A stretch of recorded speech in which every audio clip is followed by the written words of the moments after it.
ನಿಮ್ಮೆಲ್ಲರ ನೆಚ್ಚಿನ ಮುಖ್ಯಮಂತ್ರಿಗಳ ಇವತ್ತು ಇಡೀ ವರ್ಷ ನಮ್ಮನ್ನು ಅಗಲಿದ್ರು ಕೂಡ 9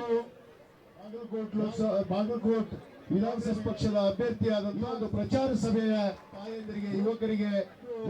ನಾವು ನೀವು ನಿರೀಕ್ಷೆ ಮಾಡಿರುವಂತಹ ಇವತ್ತು ನಮಗೆಲ್ಲ ಗೊತ್ತಿರುವ ಹಾಗೆ ಇನ್ನೂ 2 ವರ್ಷಗಳ ಕಾಲ ಈ ವಿಡಿಯೋ ನಿಮಗೆ ಇಷ್ಟವಾದಲ್ಲಿ ಲೈಕ್ ಮಾಡಿ, ಶೇರ್ ಮಾಡಿ, ಸಬ್ಸ್ಕ್ರೈಬ್ ಮಾಡಿ.